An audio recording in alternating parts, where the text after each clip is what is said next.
omuntu alwala naddala obulwadde obwa ssenyiga obulwadde obw'ebifubafuba ebyo n'obanga obuuka obwo bwanguwa mangu nnyo okujooga naye bwe bubanga bujja omubiri ogwa bulijjo gwandibadde n'ennaku ezi 3 3 zokka nojjanjaba ssenyiga tekigamba nti ssenyiga tajja kujja kubanga akawuka mumpewo kangi nnyo era kava ku muntu ne kagenda ku muntu ate nga ne vitamin C mu kikula kyetalwa mu mubiri webale nnyo naye kingeri ki lwaki akawuka kano omanya nti no nandibanga wiki rather system yange nafu nnyo kwe kuba nti no kakumalako a week enaku mwezi mulamba kakakubaako kakuddako n'ogamba bannaye osaga abantu sebo nga banyiza leero naye naawe oluvannyuma lw'ennaku nga bbiri ate n'addamu era n'akola ki nafuna obuzibu senyiga takuba buli kaseera afuuka muto ate senyiga nafunye mupya bali banyina okwogera nti nze senyiga yaŋŋonza akugonza atya kitegeeza nti immunity eri wansi nnyo ekyokubiri kwe kufuna repeated infections bwe njogera bwe ntyo nti ogenda osanga abantu nga balwala endwadde tugambe enneneko etaliyo nga senyiga bwe tulowooza nti mutonotono naye naabanga neddamu buli kaseera nebanga emukwata naddala waliwo bannaffe abatera oba bakyala mainly urinary tract infection zino ogera okulanga bagamba nti era yazzeemu era nabaŋŋambye bwe nazzeeyo nga baga nti era infection banenze bi-infection bintamye naye nga repeated infections ezo nga zijja nga ziddamu endwadde nekukwata emirundi usually kiri nti system y'omuntu wemala okuyitamu endwadde omubiri gwennyini gufoomingawo ezo tuyita antibodies era nezikola obuuka obujja okulwanyisa kyekyo kyoba olaba nti nno gwe mu kugema kyetuyita okugema omubiri gw'omuntu baguintroducingamu obuwuka obunafu omubiri gwennyini guzimbe abasirikale abagenda okulwanyisa obulwadde obwo eyo immunity bwete weebeera nti bulijjo bamba bakwata DNA y'akawuka kali nebakolamu copies enyenyeye ezakawuka naye nga kanafu kati ne balyoka babukuba muggwe mu mubiri gw'omuntu omubiri gwo ogulina immunity defense system eya bulijjo olulengera akanafu ako nga guzimbawo omusirikale agenda okukuba endwadde eyo particular buli ndwadde sebo omubiri guzimbayo abasirikale banjawulo abasobola buli ndwadde guzimbayo abasirikale banjawulo kakati kyebabaga nti bakuyingizaamu ka hepatitis B immune kagundi ka vaccine kati ka vaccine yako kabuba buwuka bunafu yes kakati omubiri gwo ne gulyoka guzimba abasirikale abakuba hepatitis kati n'olwekyo hepatitis bw'alibanga zeennyini talina kubanga already omubiri guba gusimbye abasirikale kakati gwe bw'ofuna repeated infections kitulaga ki nti omubiri gwe tegusobola nakuzimbayo basirikale abo tegutendeka jje kakati ekyo kyekintu ekikulu ne tugenda ku kigambo ekyalala nti singa ofuna ze tuyita lymph nodes ensanjababu singa ofuna ensanjababu eyo yemu ku kabonero akalaga nti no omubiri gwo guyinako ekikyamu ekizze si kyekyo naye ensanjababu zino zirina kukumalako ssaawa 24 zokka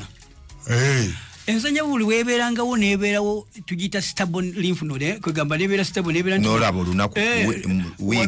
week naku 3 nowooza nakuyita wiisa ennaku 2-3 kiba abnormal ekyo kibeera abnormal ye eriko ko kabaawo kabonero okulaga nti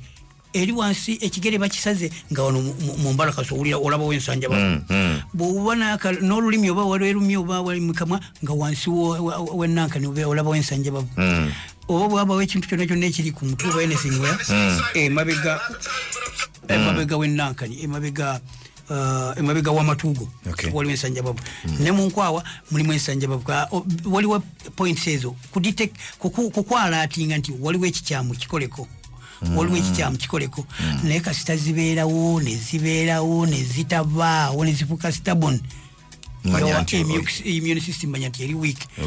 kubanga zo ziri ku alerting just immune system nti sindika yabalabe eno wansi bantemye ekigere sindika yegundi eno nti bakoze bekiti nolwekyo bolaba nga zigaaniddewo manya nti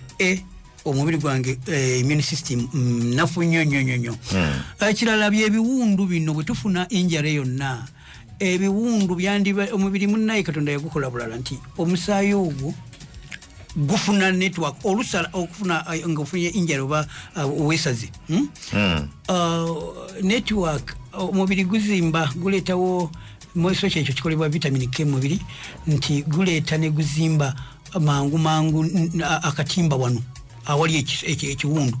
omusaayi ogubadde gufuluma ne gukoma kati gone gukulotingira wano wabweru ne gukolawo network eyamangu ennyo omusaayi ne guleyo ne gutambulira mu ndanga bwe gwandibadde gutambula kasola bange ekyo tekibaawo manya ne kasola banti gwe ofunye ekiwundu omusaayi kifuwa bufuyi musaayi ate kale ne babanga bakikozeeko ne bakisibasiba ne gugaanira ne kugira n'ekiganya okuwona poor wound healing singanga gwe towona biwundu bofuna ebboni libeera okwo ne ganti manya nti omubiri gwange gwandibanga munafu kulwanyisa endwadde ekirala kyekigambo ky'emitwe kuluma ne constant fatigue okuba nti no buli kaseera obeera munafu luyongoyongo okoowa yebyokoowa banno bagamba tugende nga nti oli mukoowu okolayo ebibiri mu katono nnyo n'okoowa ne bwe kyandibaddeyo kiki oyakwebaka budde bwakakya ku makya naye era oyaga kuddamu kugenda mukuli bubi amanya nti nno omubiri gwandibanga gutandise okulaga obuzibu bwakyo kijjanga emyaka nagyo gya advancing omuntu gyakoma okula ane immunity ye okugetinga low exactly n'emyaka gitera okubeerawo naye bw'abanga omuntu azazimba immunity ye all along ate ekyo si kyo ekintu ekyandibadde kimutawaanya naye mpozi biki ebitera ate okuvaako nnyo immune system okugira ki okutulemerera okuzimba oba wadde nga oli awo buti naye ebintu ebimu ebivaako embeere ebyenjagadde nti byebijjo tuyamba ate okumanya ki ekyokukola then tugende ku hubs tugende ku ebiyamba okuzimba kisookera ddala ye stress ate abantu tebakimanyi nti obwo obulwadde bw'amaanyi ekigambo stress taba kiriso gundi naye stress ekola nnyo ku immunity okugilowaringa gikuba nnyo abantu abali stress kyangu nnyo okuba nti immunity yaabwe bulaba omuntu abeera HIV positive n'akitegeera nti wabata nabakitegeera omulaba nga wali ne bwakitegeera ogenda olaba nga ayenje mukanoga navaawo era bamu kyekibatiisa ate ogenda baba buyita mukenenya nti bwomala obutegeera ng'otandika okukeneka n'ogenda okwekebeza abamu batya lwekyo baga nti batuuyanire bwe naamanya ati kizibu nekijja kakati ne tugenda ku kigambo ekirala kyekigambo ky'obutakola exercise ekintu kino simanyi abantu bali kiyiga nti omubiri gutekwa okukola exercise. We are always on the move. Omubiri Katonda yagukola nga guli always on the move. Yes. Nakugamba yekirala ntino singa ofuna arm sling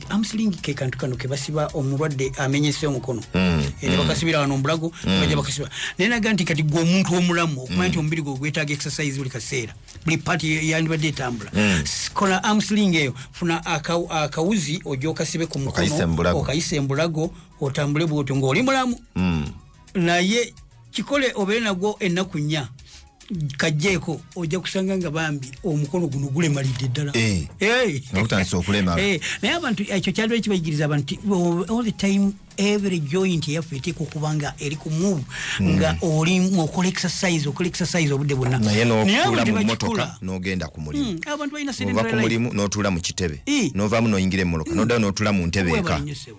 ebyo byawononera ddala immunity yo ate nga tokimanyi nolwekyo exercise yeetagisa bamu bagenze mu jimu abalala bakola ki ne tulina exercises ddala wali emukono zetuwa abantu nebakulira just mu kisenge kyo kuba abantu baga nti siina wenzirukira siina wenkola ki naye mu kisenge kyo osobola okukoleramu exercises bulungi kirala mutawaana lack of sleep okuba nti no teweebaka obuntebaka webaka leeti ate olina okera ku exercise yeetagisa naye ate tekitegeeza nti obeere workaholic totekwa kukola mirimu butawumula ekiseera kino kyobawo oba weebase sound sleep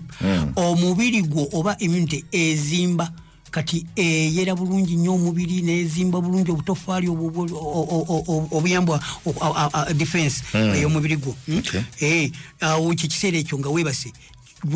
gwewebaka naye ate omubiri guzimba system eyo ey'okuba nti nno osobola ogira. N'olwekyo ekyo nakyo kino n'ekisemberayo ddala ya improper nutrition endya y'abantu bo gye bayita ennungi ate yembi. Endya eriko obuzibu kiki otegeeza endya embi? Endya embi abantu bandyagadde nnyo ennyama ate nze bwenkugambira nti lya ebivaavava kaga nti naawe ojja tutamyanga n'ebivaavava byo. Abantu gye bakoma okwagala akawunga akeeru refined gundi ezo nze bulijjo ngamba nti genda olya ekikosolo ga nti ebulya byatugamba ekikosolo nakyo kyogera abantu.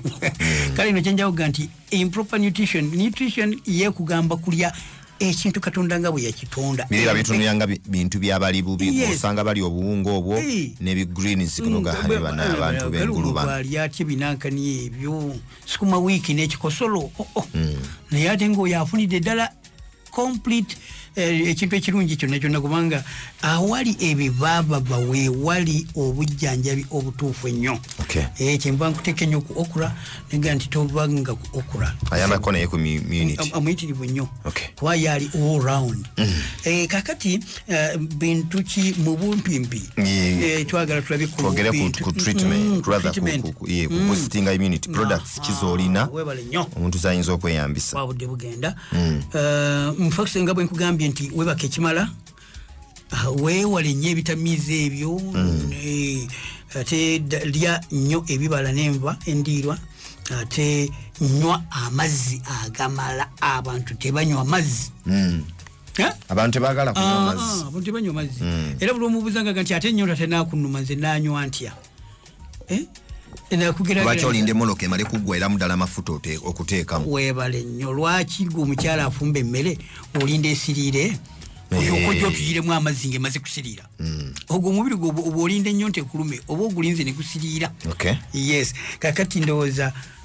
kirala kye twandigambye nti funa omusana. By the way abantu tebamanyi nti n'omusana gwonna bujjanjabi.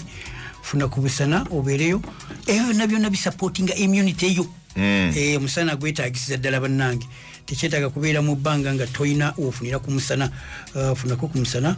N'olwekyo njagala mbawe ku middo herbs. Ekisooka ogambye okra. Nagambye okra yasingira ddala kubanga yali all round. Tulina ebintu bye tuyinda panacea. Nagambako ku bukumbu nti panacea kyekintu ekiri awo nti kiri all round. All healing kijjanjaba endwadde kumpi zonna. N'olwekyo okra yegwe nsookera ddala omukulu ennyo naye nabagambye mukozese nnyo ebintu nga bino ebyo nabagamba ebikozesebwa zetuyita spices. Yes, ezo zetugattagattamu ezo ate mwantu nkulu nnyo. Akatungulu wetuga nti ndya akatungulu akabisi oyagala kulya kali akasi. Nyamwe muli ne mints. Nyamwe muli mint family yonna. Entangawuzi kintu kikulu nnyo. Entangawuzi nezamba okuzimba immunity. Yezimbira yemu ku bintu ebizimbira ddala immunity. Yes, n'ekinzaali kyako turmeric. Okra tuyina okta tuyina cayenne tuyina ebintu bino byonna sebo nga bwe mbyogeddeko byonna byonna talemwa abiina. Njagala kugendako eri omusimu naye njagala kusooka kubuuza nti omuntu asobola okuboostinga immunity ng'ate bw'aline ku treatment kubanga bw'otuguliranga vaccination yo basooka kujjanjaba ne bakugema kati byoku immunity nsobola okuba nti ndi ku treatment ya oba tugeze ndi ku ARVs